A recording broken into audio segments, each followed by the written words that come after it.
science into your brain. Today, however, is for Rocket Roundup. Let's get to it, shall we?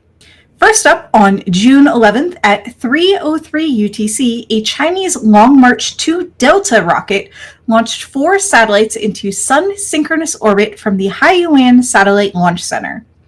Before we talk about the payloads, let's watch the launch.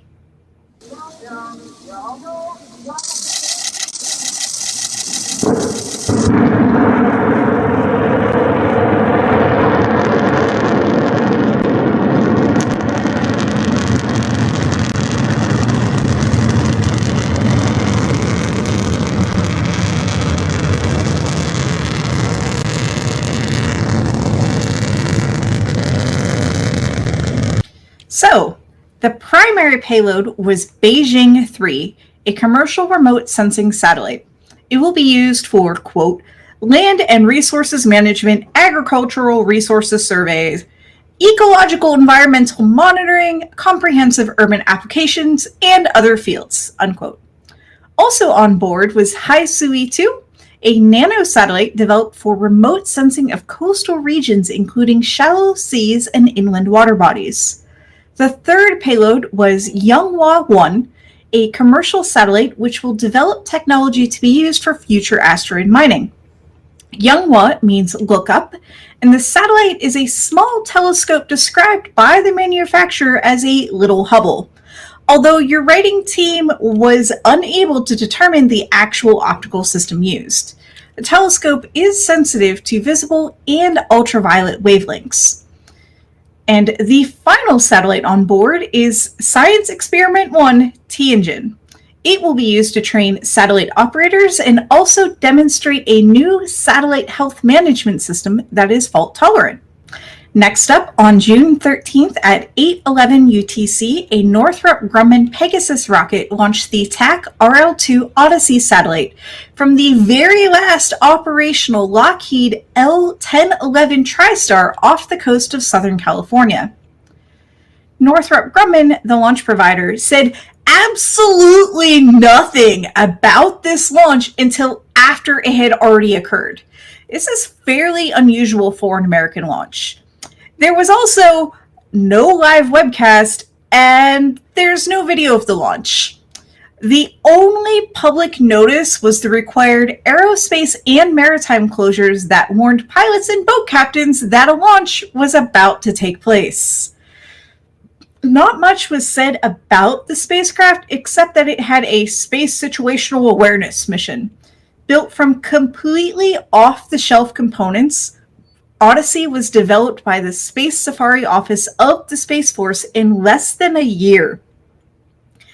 This was the second launch in a Space Force program to develop the capability to launch months after a contract is awarded instead of the typical years.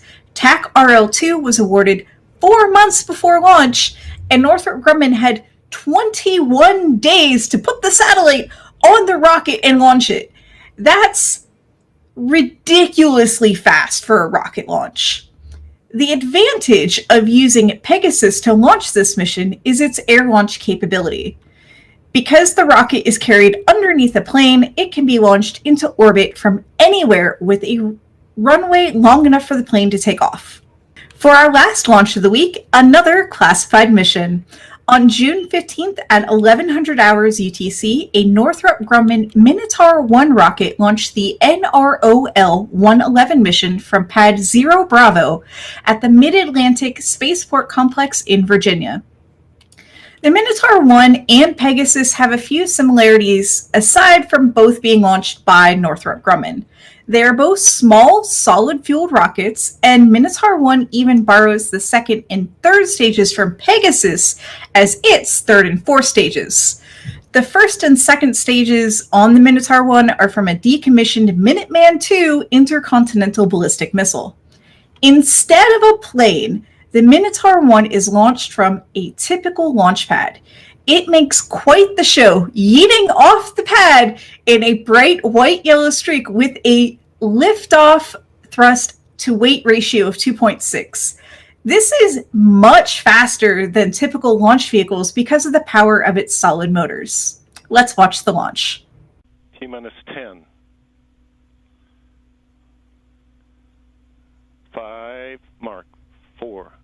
3, 2, 1.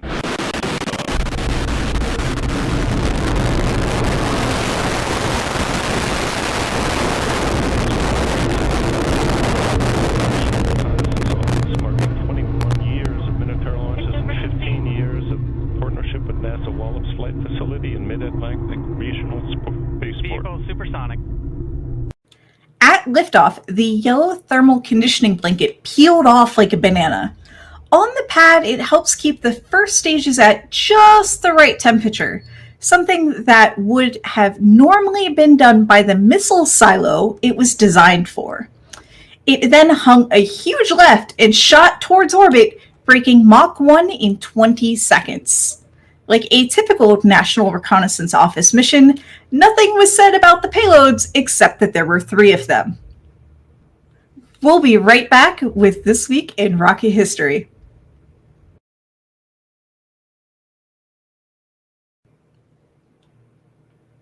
This was a slow week for rockets, but a great week for history, and we're pleased to dedicate extra time to one of my favorite figures in spaceflight. For This Week in Rocket History, we look back at the first woman in space, Valentina Tereshkova, and her flight aboard Vostok 6. But first, some history to put everything into context. In the early 1960s, an American physician named William Lovelace set out to demonstrate something that we now take for granted, that women are also capable of spaceflight and being astronauts, and that they might even be better suited for long missions due to their small physical size and associated lower intake of resources like food and oxygen. So, in the summer of 1961, a record-holding pilot named Jerry Cobb took and passed the same exams as the Mercury 7 male astronauts, which included eye exams, a special weighted stationary bike, a moving table that tested their circulation, among others.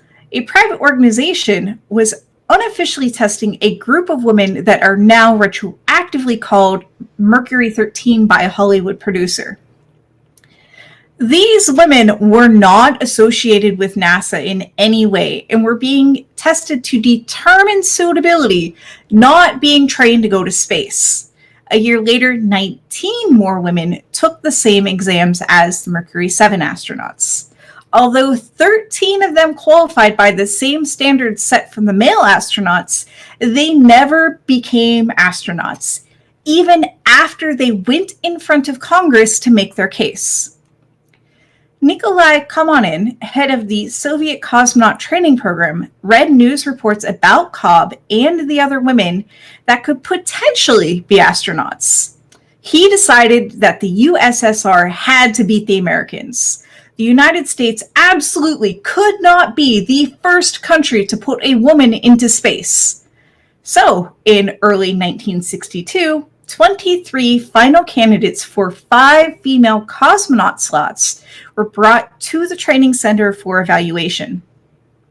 After several months of tests, the 5 were chosen to undergo basic astronaut training, which took the rest of 1962.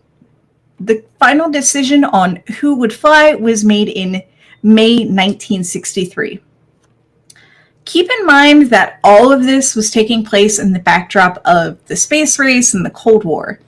The USSR and the United States were competing to show the rest of the world whose economic system was better, while also building and pointing nuclear weapons at each other and waiting for the other side to blink.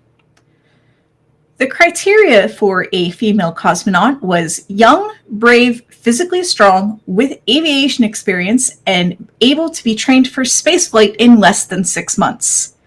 They also had to be under the age of 30, shorter than 170 centimeters, that's just over 5.5 feet, and know how to parachute. Both male and female cosmonauts didn't need too much in the way of specialized training for the Vostok spacecraft, as the flight was largely controlled from the ground. This simplified the rush process for selecting a female cosmonaut from 400 potential candidates. From that list of 400, 5 candidates were chosen. Tatiana Ketsnova, world record holding parachutist, Valentina Ponomaryova, pilot and graduate of the Moscow Institute of Aviation. Irina Solovey-Evnova, veteran of 2,000 parachute jumps. Sona Yorkina, amateur parachutist. And Valentina Tereshkova, amateur parachutist and textile worker. Valentina Tereshkova had been interested in aviation for a long time, training to be a competitive skydiver while at her job in a textile factory. Her widowed mother did not approve of this, so she had to go to the training facility in secret. She made her first jump at the age of 22 in 1959. Yuri Gagarin, who at this point had already flown into space, decided to be a mentor and guide to the new female cosmonaut candidates. The other male cosmonauts weren't too happy about them and saw their presence as taking seats away from them that were rightfully theirs. The first step in the training of the female candidates was basic flight school in both fighters and cargo planes. With this done, they were now junior lieutenants in the Soviet Air Force, a requirement to become a cosmonaut. Ketsnova and Yorkina withdrew from training later due to illness and poor performance. Valentina excelled at everything from the centrifuge to the isolation chamber to parabolic flights, in addition to the theoretical tests on spaceflight topics. She was selected in May 1963 by Kamanin to fly the Vostok 6, a joint mission with Vostok 5. Vostok 5 was to be commanded by Valery Bushovsky. Irina was to be Tereshkova's backup. Tereshkova was selected not just because of her physical and academic qualifications, but also because she had the right background that the Soviets wanted to present to the world. She grew up working on a farm, currently worked in a textile factory, and was single with a good work ethic. After the break, we'll get back to looking at Tereshkova's flight and life after returning to Earth. Stay tuned.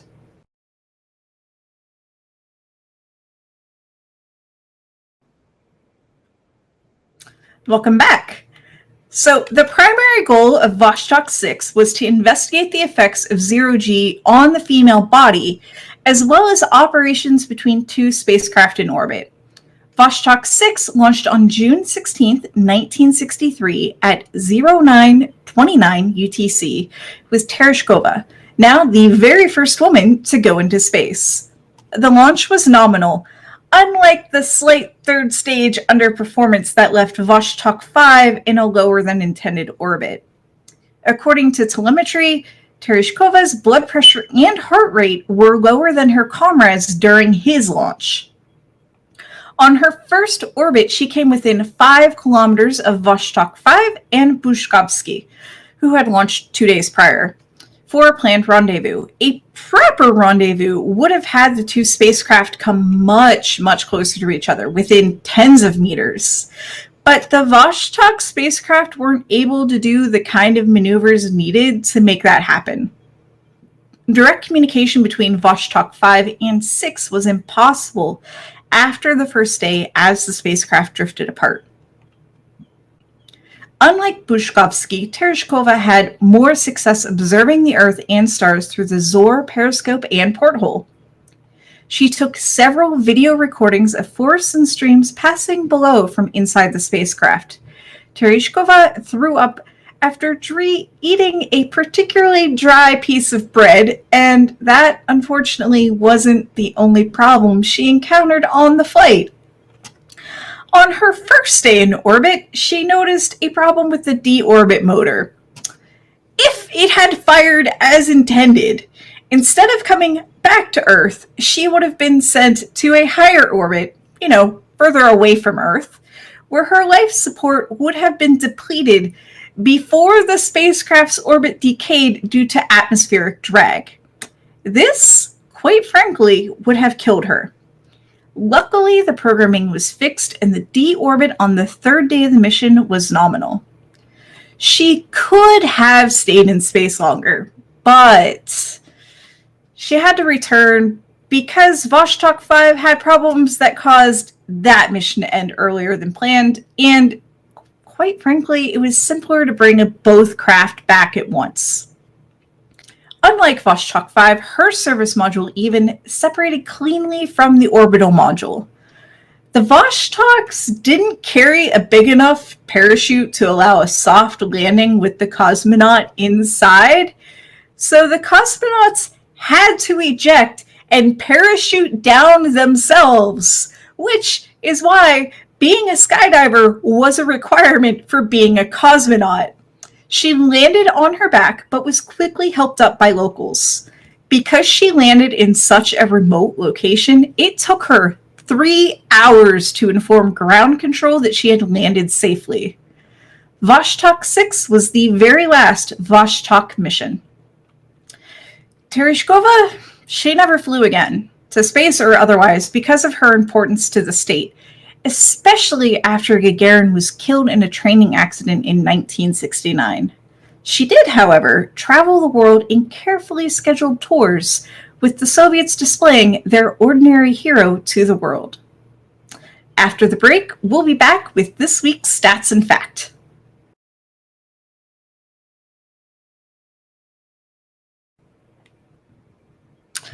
All right, to wrap things up, here's a running tally of a few spaceflight statistics for the current year.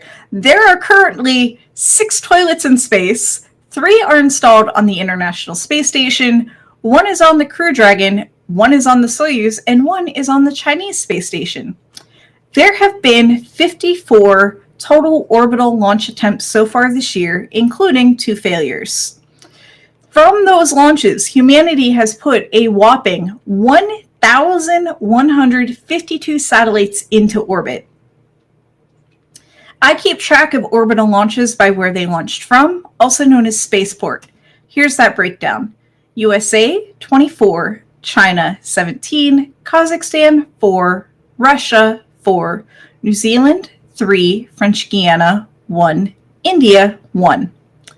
And your random space fact for the week is that the first stage motor used on that NROL-111 launch this week was manufactured 54 years ago, which predates people walking on the moon. This has been the Daily Space.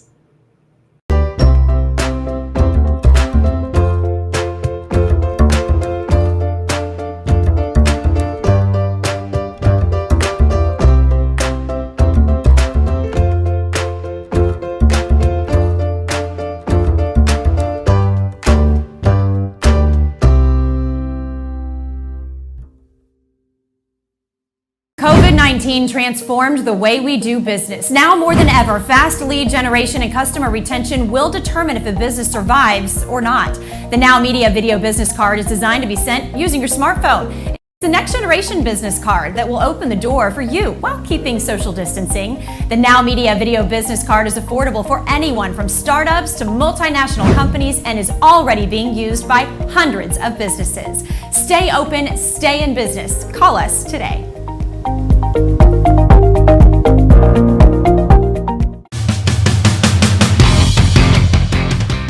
It all started with a vision to offer a client-driven experience with diligent attention to detail. As we celebrate our 12th anniversary here at YoMove, I understand that the only way we can enjoy success is through the generosity of others. Without our customers, our referral partners, and YoMove team, we couldn't have accomplished this amazing growth and had so many opportunities to make a lasting impact on our community. We are extremely proud of our management, our crews, and many friends we've met along the way. We look forward to providing our customers with superior service for many years to come. We are thrilled to celebrate 12 years in business here at YoMove.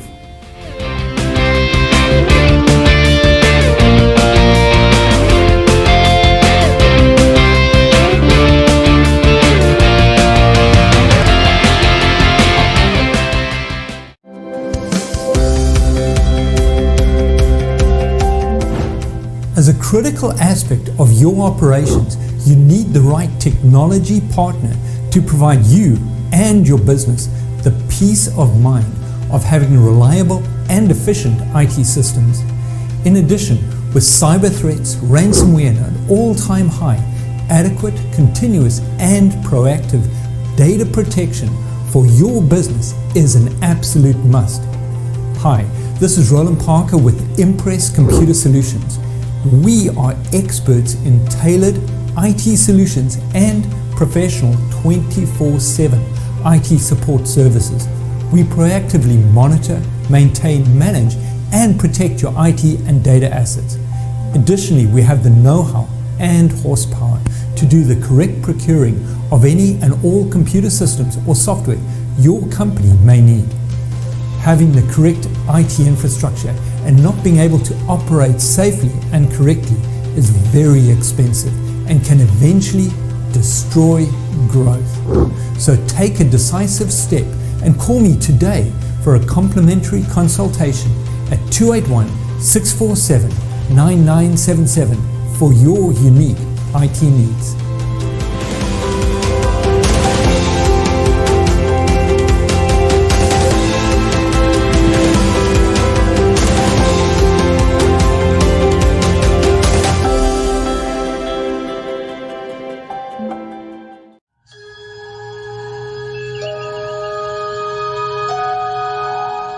I'm here to take you to a new frontier, the final frontier. In fact, you and I are going where no one has gone before.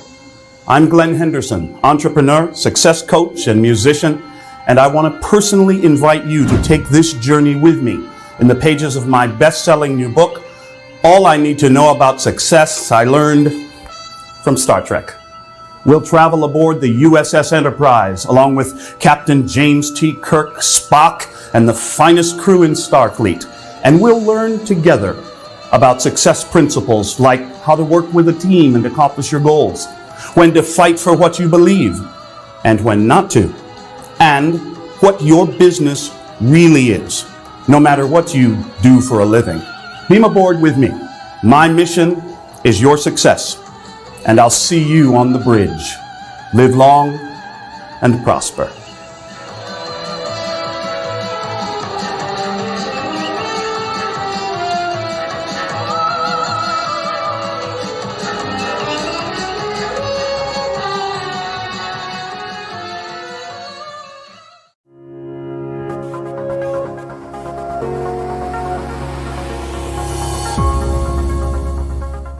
You've probably seen a lot about CBD on TV, in ads, emails, and even popping up around your towns. But do you ever wonder if it really helps, or is it just hype? I'm here to tell you that it works. And I'm standing here today because of this medicinal plant. I've helped thousands of Americans just like you by getting their health back and feeling great. I'm Marlise, founder of Indie Hemp Company. I'm a certified medical cannabis advisor, and I guide users and practitioners all over the country on how and why CBD works. We are designed to give you the private, personal guidance you need to see the results that so many people have been raving about. Because CBD isn't a one-dose-fits-all. Proper use and product recommendations are keys to success. And we only use the very best USDA certified organic products grown right here in the United States.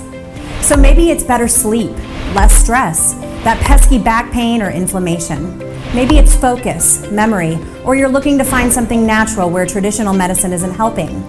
It's safe for all ages, pets, and yes, it's legal in every state. Start living your best life today with the benefits of a pure product and the advisement of an expert. Contact us today.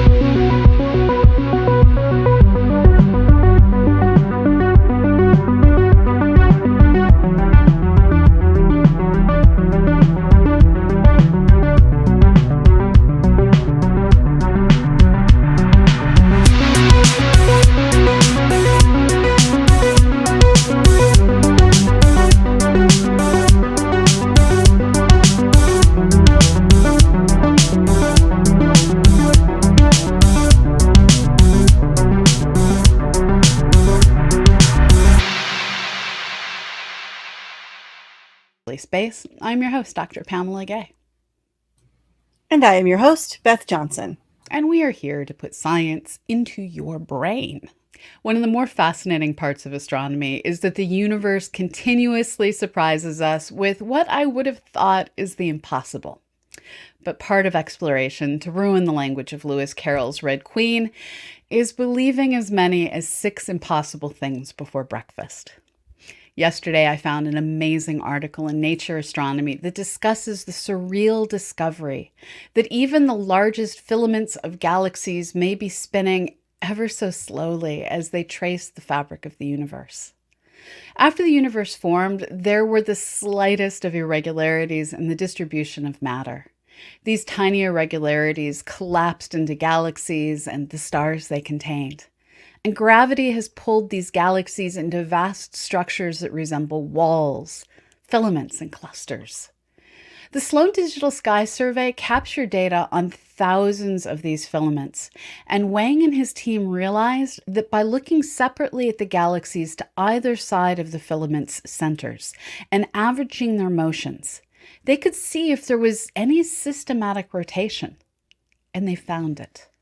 This rotation was easiest to discern in denser filaments and in colder filaments.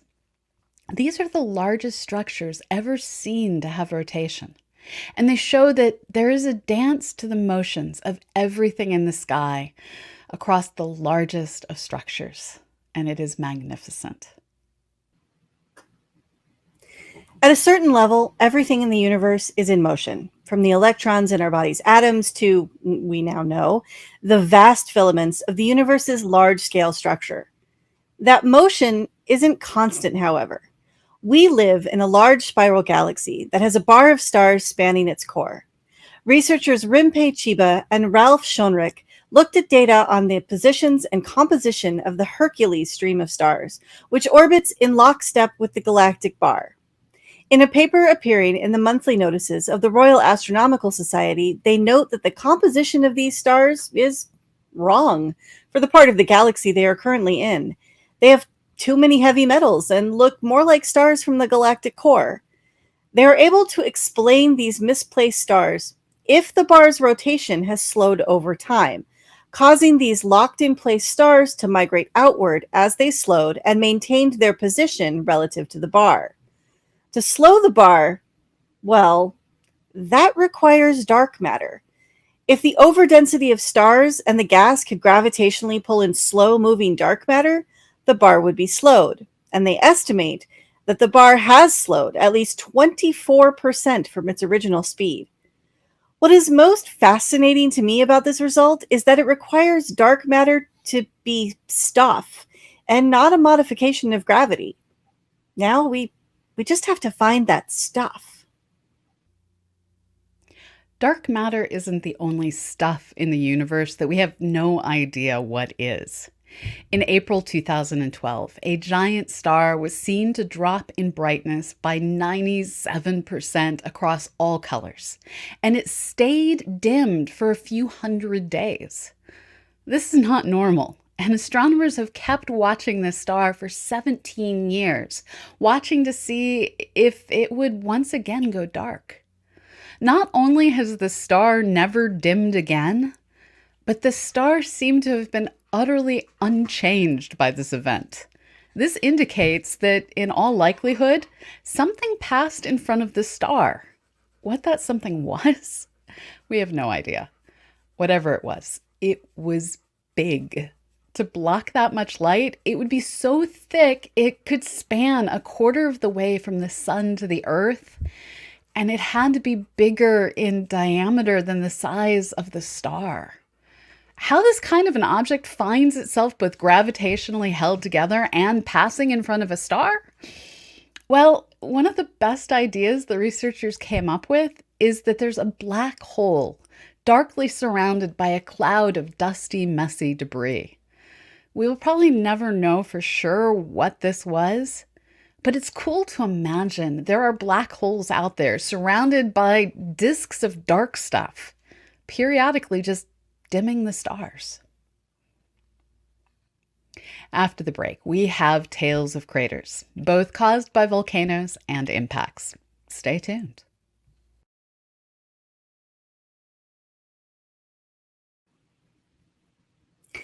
When it comes to material hiding in plain sight, so to speak, Earth has its own fair share.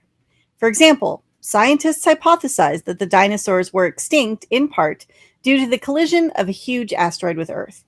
There was a lot of evidence for this fact, mostly in the form of the KT boundary layer, which can be found all over our planet.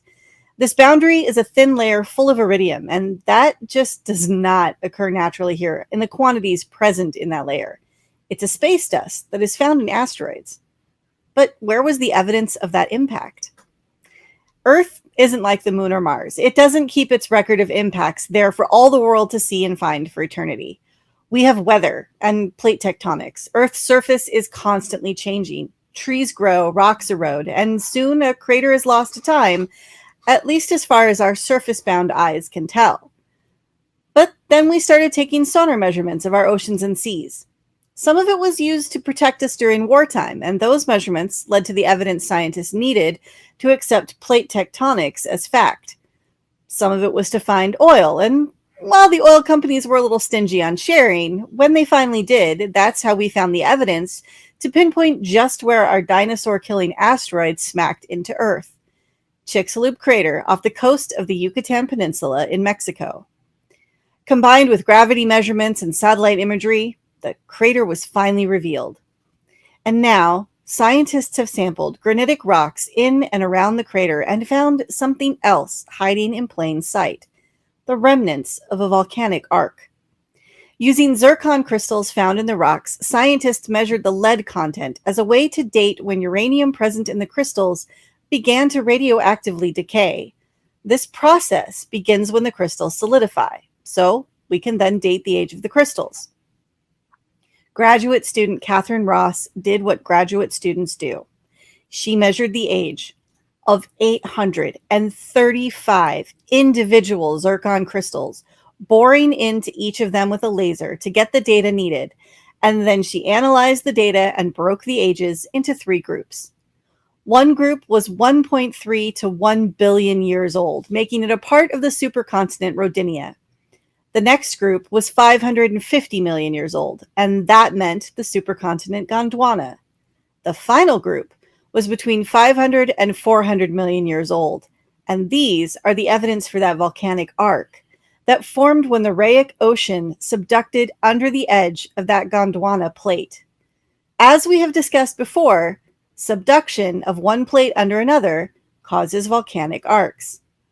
And voila! Another piece of the puzzle literally fits into place in the history of Earth's continental movements and formations. Science is amazing. After the break, we'll look at more Earth-bound craters and how they can give us clues to other worlds in our solar system.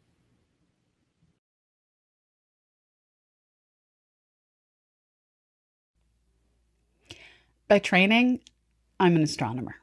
Growing up and all through my university years, my mind was always in the stars. As a journalist, however, I found myself learning things about geology I never learned in school. At my first planetary science conference back in 2003, I found out that here on Earth, we have volcanoes that are in every scientific way the same as volcanoes on Mars and the Moon. And researchers will study satellite images of all the different worlds looking for the things that look the same from space so that they can hike out with tools and literally poke and hammer on the versions here on Earth. The Earth features that are like geological features on other worlds are called analogs, and they come in many forms. There are sub-freezing volcanic caves here on Earth that are like those on Mars, we think, and dune fields migrating across the Australian desert that are like the dunes on every terrestrial world with an atmosphere. Studying these Earth analogs is a way of figuring out features on other worlds, and it's particularly important as we prepare to send rovers, flyers, and even people. The Dragonfly mission to Saturn's moon Titan will take off in 2027 with plans to land near a large crater in 2036. This site was selected because the energy of an impact would melt the icy surface of Titan and possibly allow for the kinds of chemical reactions that could allow life to begin to take place.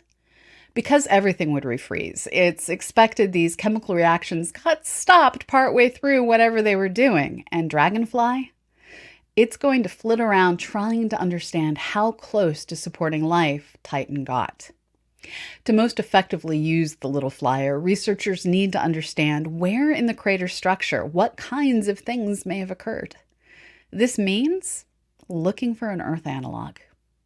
Titan has such a cold temperature and sufficiently low gravity that in its thick atmosphere, methane acts like water does on Earth. It rains methane and snows and freezes methane, and methane flows in streams, all according to the seasons.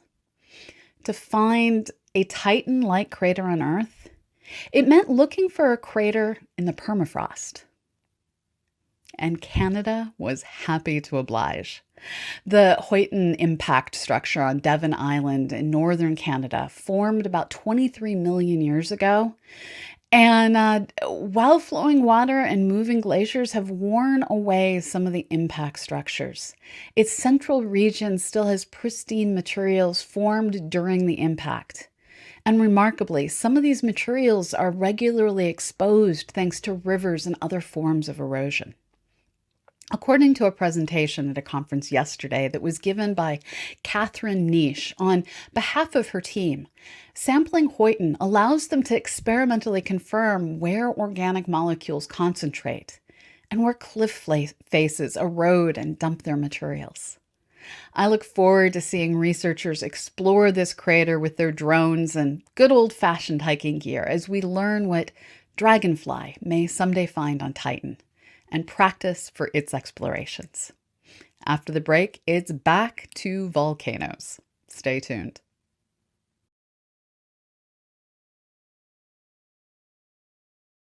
Like Pamela, I am fascinated by volcanoes. So much so that my favorite moon, as I'm sure you've all heard me mention a billion times, is Io.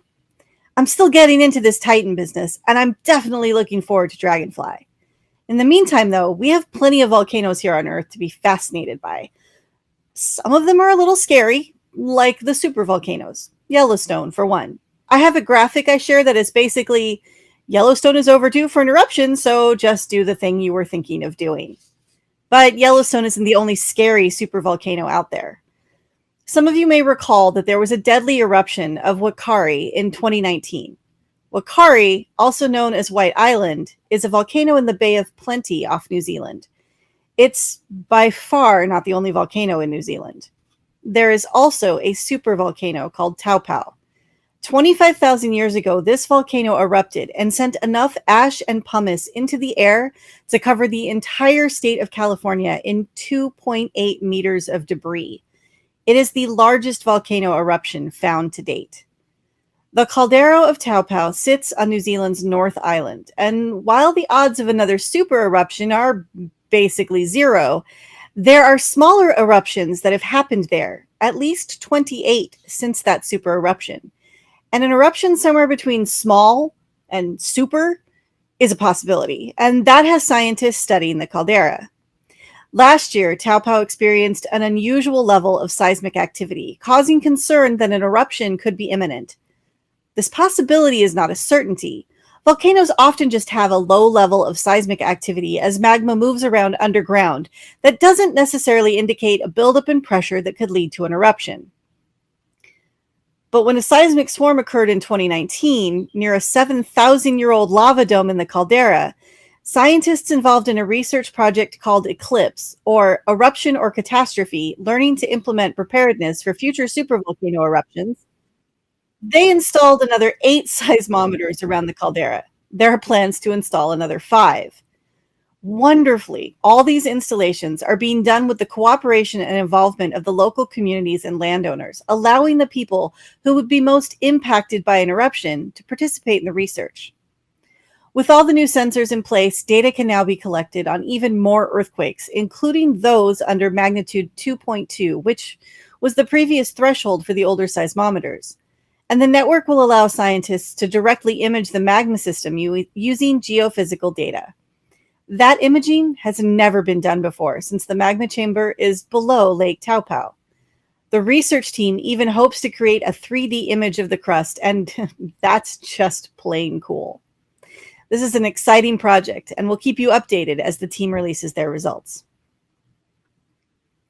Now, back when I was a graduate student, I had the opportunity to be part of the scientific team exploring an undersea volcano.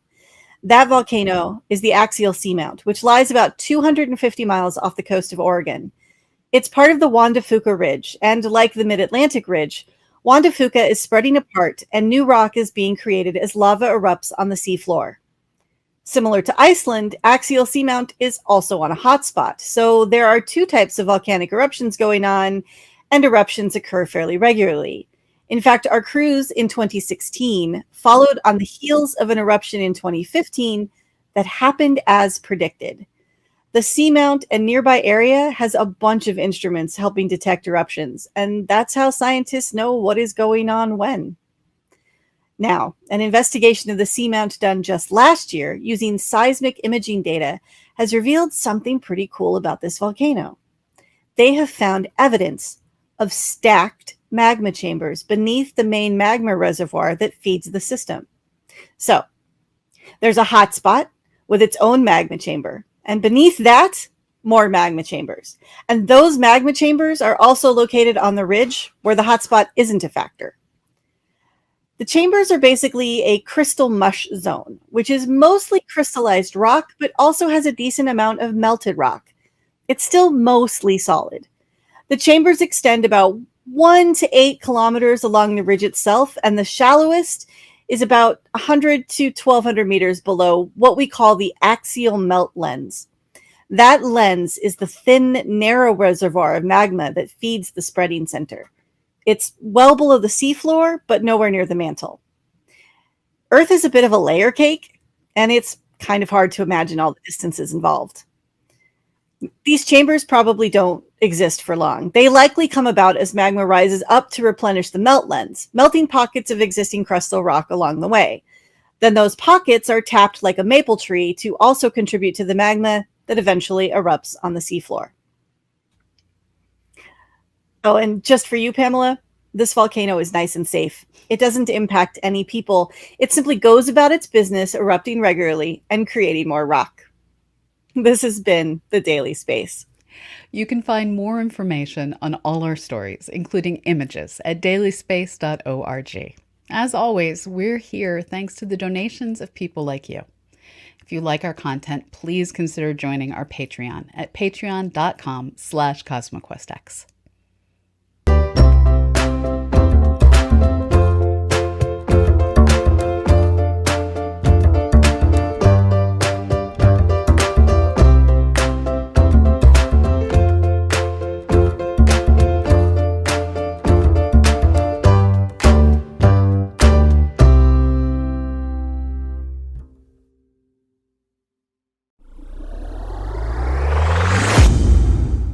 Comprar, vender o alquilar una propiedad es un paso importante que impactará tu vida y la de tus seres queridos. Está comprobado que tener un agente de bienes raíces con experiencia garantiza un mejor precio al vender, comprar o alquilar una propiedad. Hola, mi nombre es Odilia Conflenti y trabajo con la agente Gina Musby con Greenwood King Properties. Si quieres comprar, vender o alquilar una propiedad, llámanos. Gina tiene los recursos y la experiencia para navegar tu transacción con facilidad. Al mismo tiempo y cuando sea necesario, Gina puede realizar las evaluaciones del mercado, hacer recomendaciones para renovaciones necesarias para que tu propiedad brille y cualquier otra cosa necesaria para vender tu propiedad lo antes posible. Además, Gina está certificada como Master Negociadora y puede sugerir varias soluciones de financiamiento. El objetivo es vender tu casa rápidamente o encontrarte la casa de tus sueños al mejor precio posible. Déjanos la venta, compra o alquiler de tu propiedad. Da un paso fuerte y déjanos hacer el trabajo para ti.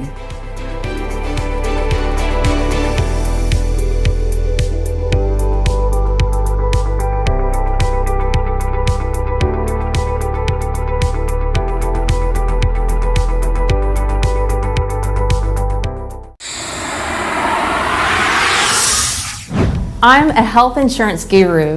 A help individuals, families, small business owners, and self-employed individuals find the best health insurance to fit their needs and budget.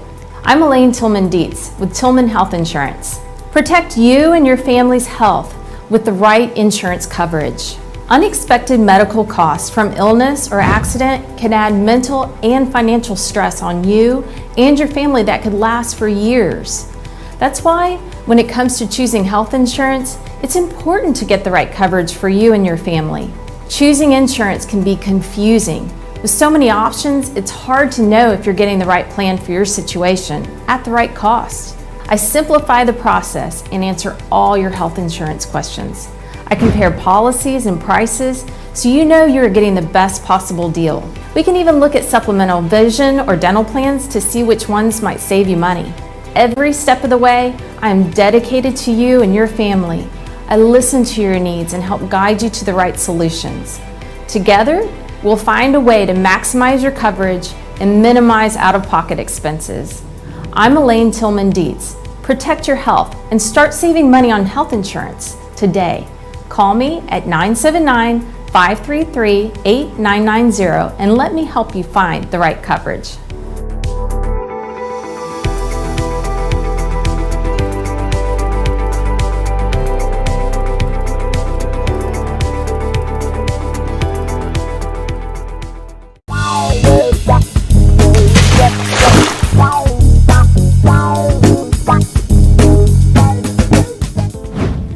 Are you thinking about sprucing up the exterior of your home? Are you wishing you could transform outdated kitchen cabinets to match the latest color trends? Are you wondering what buyers will think about your bold colors when you're ready to sell?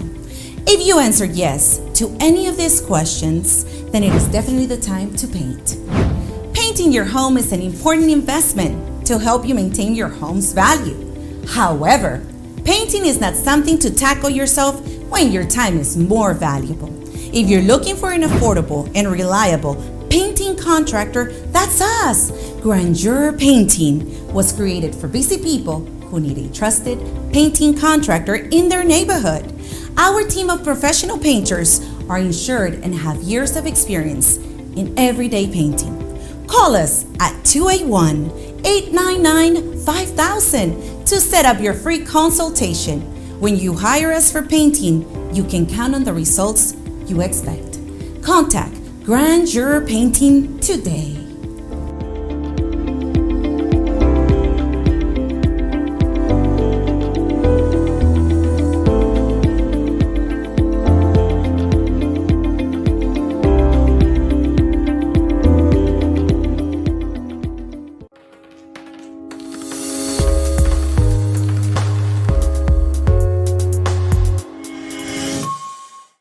Working through the legal system is challenging and risky, especially if you don't have the right legal team on your side.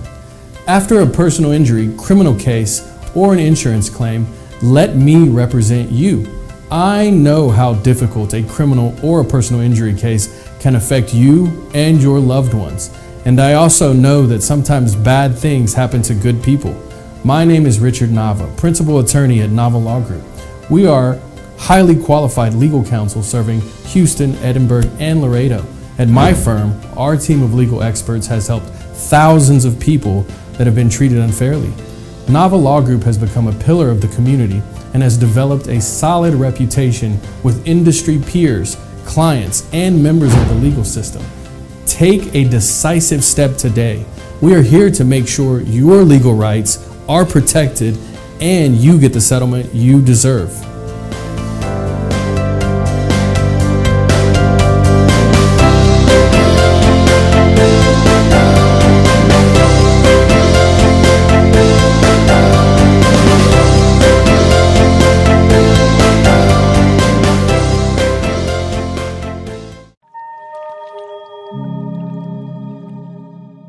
Unfortunately, accidents happen to good people, whether it's on the road, at work, at home, or during the normal course of your daily lives. I understand the pain and fear and stress you feel when this happens to you. You want a lawyer who knows how to handle your case, a lawyer that will be honest and direct in his advice to you.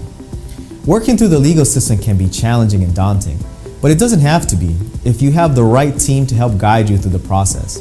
Lawyers from Rejas Wu & Huang will provide a clear pathway and work relentlessly towards a positive resolution of your case.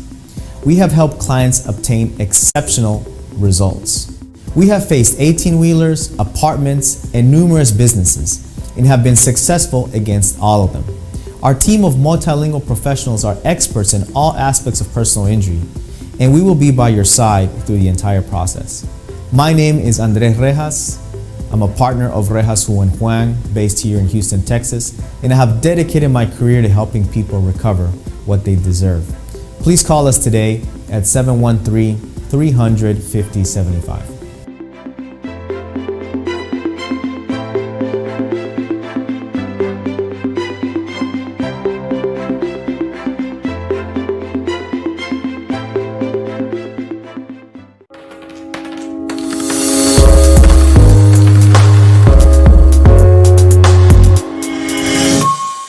El estado de Texas es excepcionalmente duro con las personas acusadas de delitos sexuales.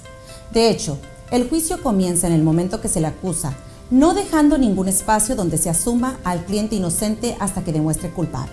Si ha sido acusado o participado en un delito sexual, permita que Nava Law Group le represente y proteja sus derechos legales. Richard Nava, abogado principal de Nava Law Group, cuenta con firma de abogados y asesores legales altamente calificados con oficinas en Houston, Edinburgh y Laredo.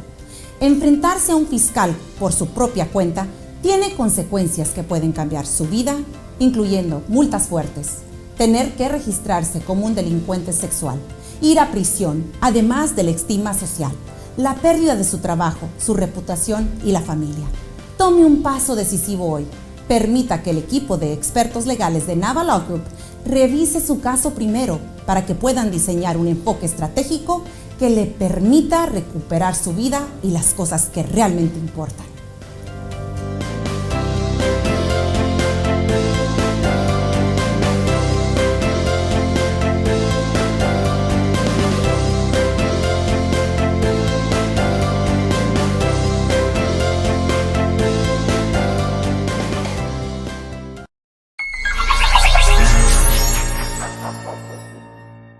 Let me transfer your lawn in a golf course style quality lawn. Hi, I'm Luis Martin, president of the Greenyard Lawns and Trees. I hold a master degree in agriculture and horticulture and specialize in golf courses with more than 50 years experience in lawn, shrubs, and tree care in the Houston area. At Greenyard, we expert in services residential and commercial lawns, communities, common areas, sport fields, and golf courses. At Greenyard, we offer professional weed control on the turf and flower beds, fertilization on the turf, shrubs, and deep root feeding on trees. Also, we help you to set up your irrigation system. Greenyard has the experience required to be one-stop shop for anything your lawn and landscape needs, at your house, community, sport fields, or golf course needs. Because of our strong 5-star customer satisfaction, our expertise, and unrivaled services, we invite you to let Greenyard be your solution. My team is ready to show you what we can do for your property so you can have your dream golf course quality lawn and landscape. Contact us today for a free consultation.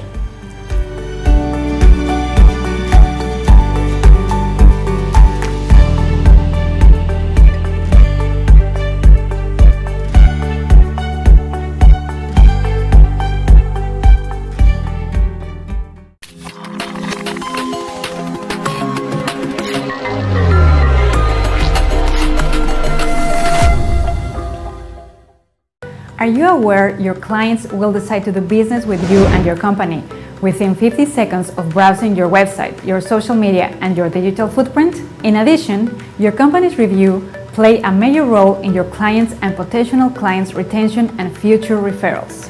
Hi, I am Gary Santana with Big Creative Services, a full digital marketing agency. From website development to custom online marketing, we have the marketing knowledge and cutting-edge technologies to meet all your company's online marketing needs. Also, we are well aware of current trends and effective SEO technologies, as well as cutting-edge tools to bring leads to your company fast, efficiently, and cost-effectively. At Big Creative Services, our job is to help your company sell either online or in person. Take a strong step. Combine our powerful tools with your company's products and services and increase your revenue now.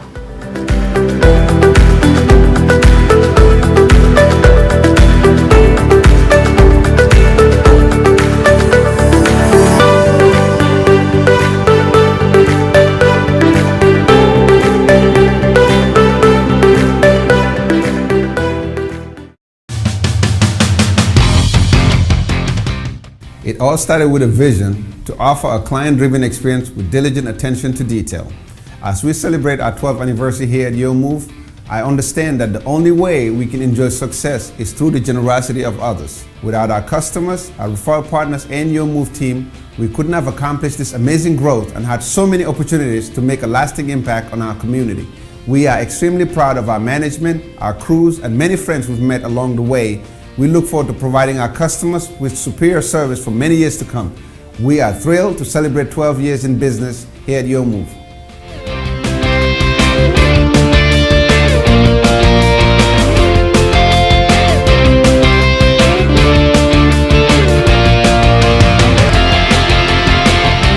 En esta era digital, las tarjetas de presentación de negocio son cosa del pasado. De hecho, la mayoría de las personas que las reciben las pierden en cuestión de minutos. La videotarjeta de negocios de NowMedia es un video de su negocio especialmente creado por nuestros expertos con toda su información de contacto, los productos y servicios de su negocio, y puede ser enviado de manera rápida utilizando su teléfono móvil. Cientos de negocios ya están viendo la diferencia. Llámenos hoy al 832-384-9588.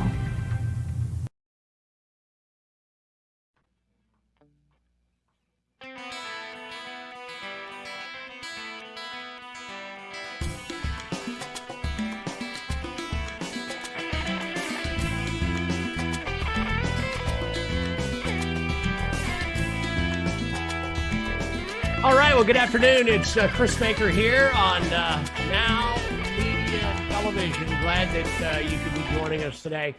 And wow, we got a lot of stuff to get into today. Coming up, of course, we will have our opening monologue, of course, but you don't want to miss coming up the next segment. There's been some mind games played on a lot of us, and I believe this is being done. Oh, this is crazy. I can't do that. I can't answer the phone during the show. How does that happen? All right, let me do that. Okay, all right. Anyway, sorry. My apology for the bizarre start. Anyway, coming up on the radio show, I do believe that there are some mind games going on, and we're going to talk to a guy by the name of Mark Ryan. Mark is an expert in neurolinguistic programming and hypnosis. And when you hear Mark, you're going to start to think to yourself, hey, wait a minute. A lot of these things just aren't really adding up. And that's really true. So what do you say we'll get started in that vein? First and foremost, we have a lot of news today regarding COVID-19. On one side, the extra careful side, we'll use that term. I refer to them as Team Apocalypse. On the Team Apocalypse side, they don't want to lift any restrictions. They still want you to wear your mask. And now we're hearing rumblings of a new strain that could be incredibly scary. What I wish they would do on things like this is add or not, right? In other words, what I'm saying is, wouldn't it be great if they would say, well, we're very worried about what could possibly be a new strain that would be very scary and strong, and it could pop up and start spreading like crazy, or not.